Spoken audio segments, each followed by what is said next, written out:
Hola amigos, muy buenas tardes, noches o días, dependiendo en el momento y en el lugar en el que ustedes nos estén viendo. En esta ocasión los saludo con mucho gusto y tengo el gusto de presentarles al maestro José Ignacio Solano Rodríguez, que es un consultor educativo, y pues quise platicar con él porque él tiene una empresa llamada Genera Educación y tiene aspectos muy interesantes que contarnos al respecto precisamente de esto, que es la educación, que es algo que a tantos y tantos nos preocupa en México, pero pues definitivamente hay veces que como que no nos ocupamos de esto.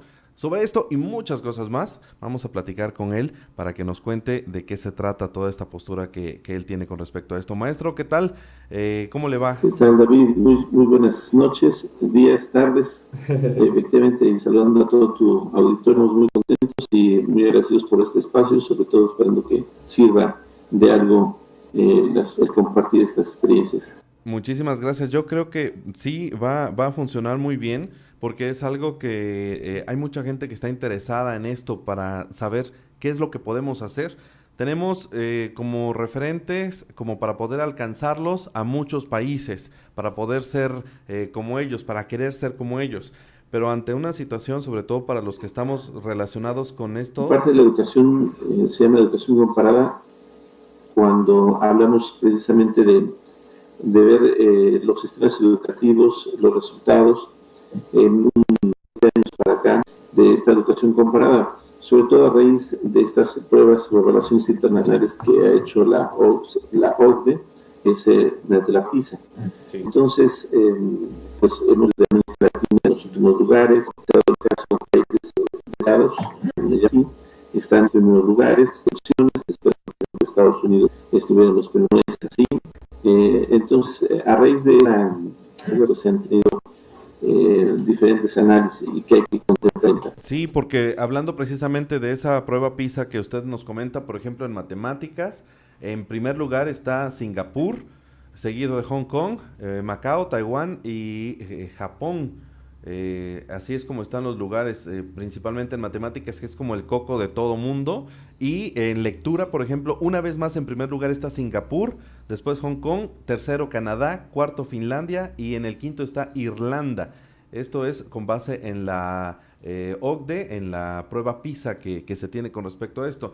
Ya en cuestión de nuestro país, pues bueno, me da un poco de miedo hablar del lugar que tenemos con respecto a esto, ¿no? En matemáticas, pues aumenta el número porque es el 72% que está en insuficiente y elemental.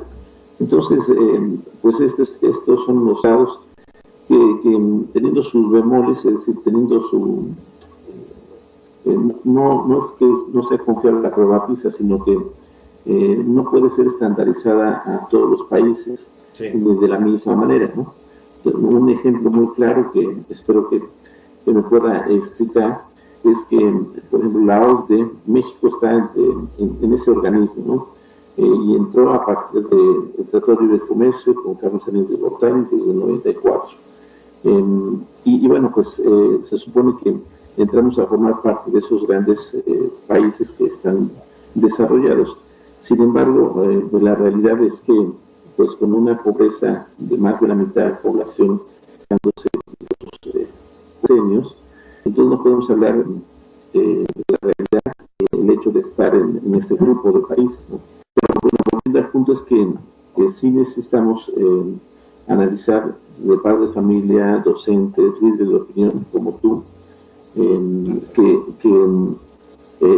dónde está la problemática, ¿no? Históricamente, en nuestro sistema educativo, dónde tenemos que apostarle para poder ir exigiendo desde las trincheras, ¿no? Si esperamos que los cambios vengan desde arriba, pues difícilmente lo logremos porque ya han pasado 6 años y los resultados son los mismos o a veces peores, ¿no?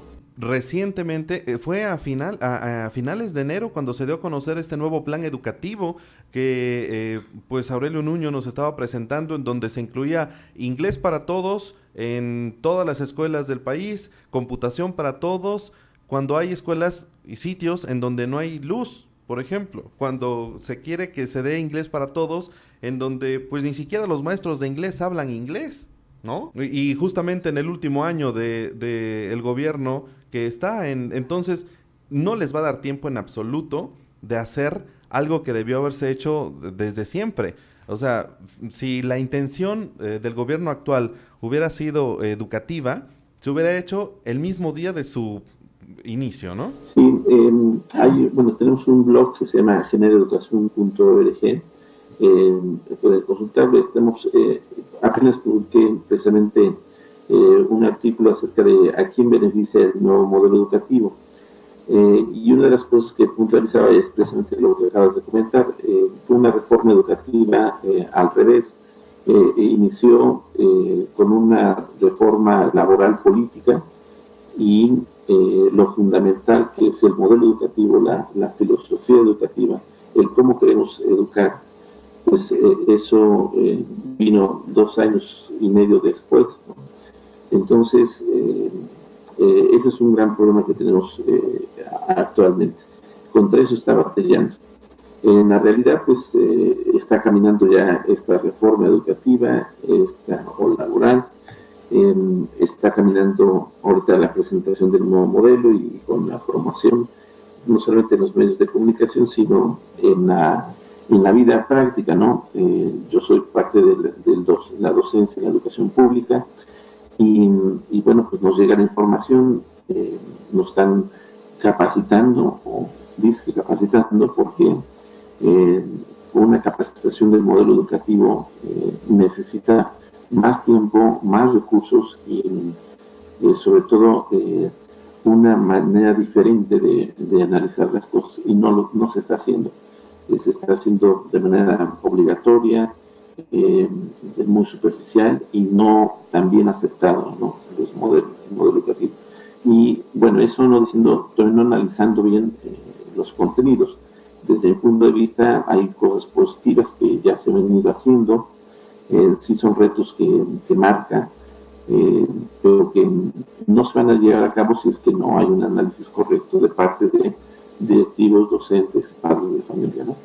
Entonces, bueno, sí está pasando una situación complicada del sistema educativo y que creo que es lo que tenemos que entrar a este análisis, ¿no? Que tenemos que entrar. Hace rato mencionabas, pues sí, en la comparación con los grandes países, efectivamente Singapur es ahorita uno de los países que le está apostando mucho a la educación y no es nuevo. Eh, Comparto este libro que se llama ¿Cómo es la mejor educación en el mundo? Políticas educativas y escuelas en 19 países. El doctor Eduardo Ander es el autor de este libro, muchos libros que tiene, y hizo una visita a estos 19 países. Es una investigación desde un punto de vista muy informativa para poder hacer análisis. Y cuando habla de la visita a Singapur, pues precisamente habla de un país que le ha apostado fuertemente a la educación en diferentes aspectos y el principal es la formación de sus docentes. Hablamos de que Singapur es uno de los países que tiene el mayor puerto, el mejor puerto del mundo, el puerto comercial, lo que implica una productividad y una fuerte demanda comercial, ¿no? Y digo, ¿por qué menciono esto? Porque precisamente la base para que haya una productividad en todos los sentidos y desarrollo social, pues es la educación, y así lo entendieron. Tienen un Instituto Nacional de Educación donde forman a sus maestros no solamente en la parte didáctica, ¿no? Sino la parte integral.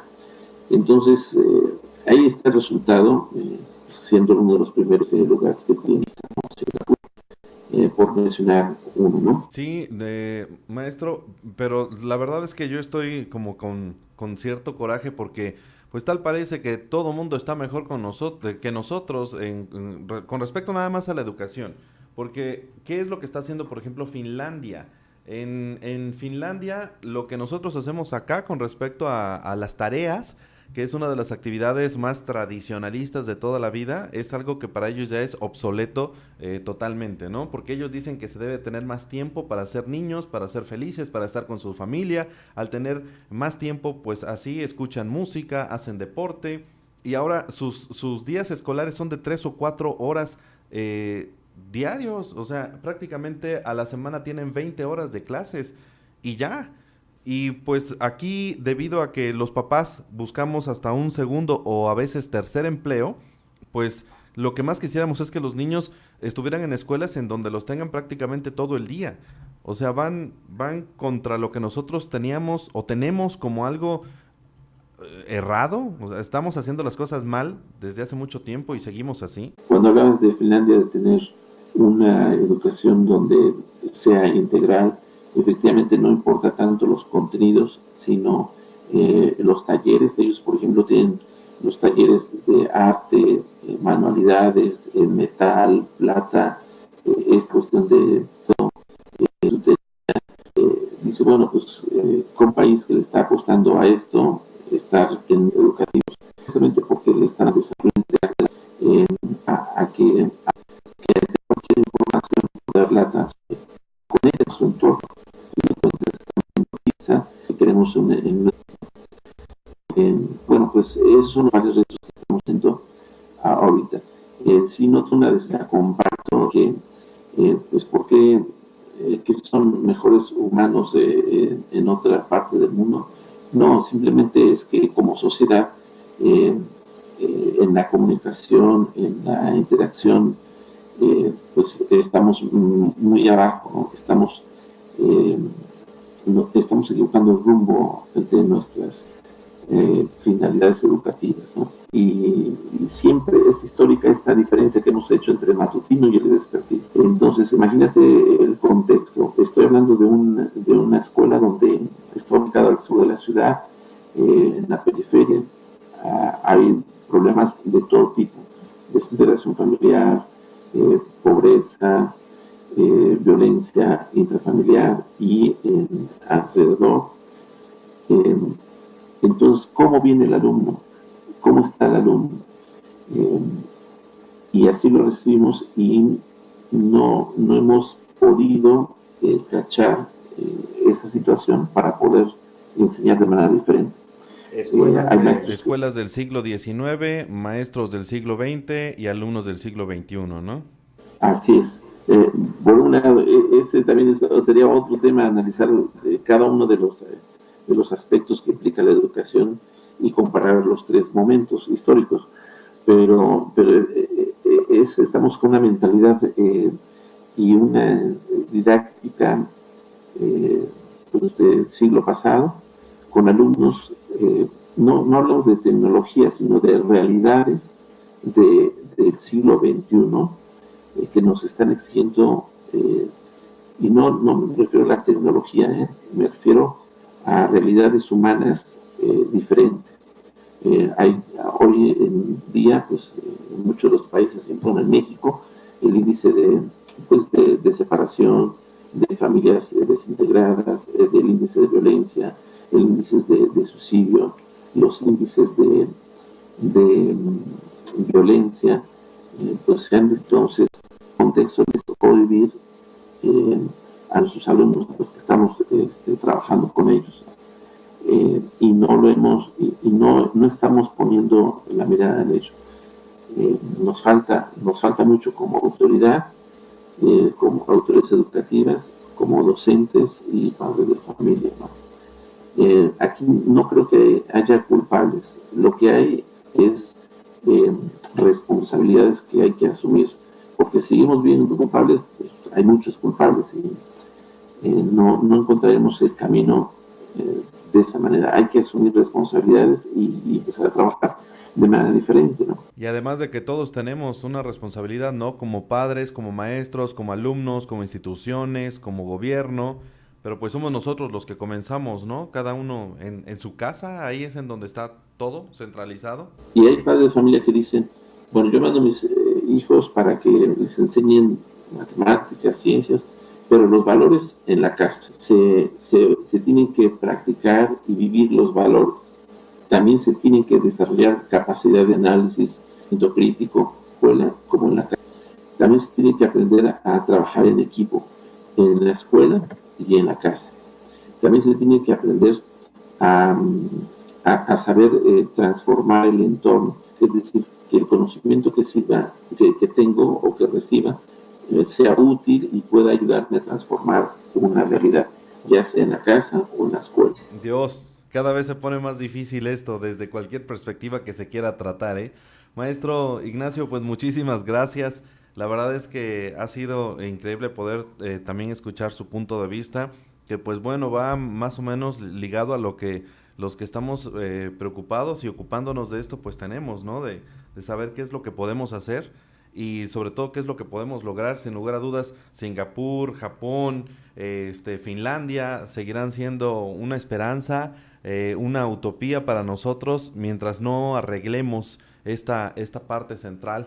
Es increíble que, pues según lo que comenta la gente en Finlandia, es que la mejor escuela es la escuela del barrio.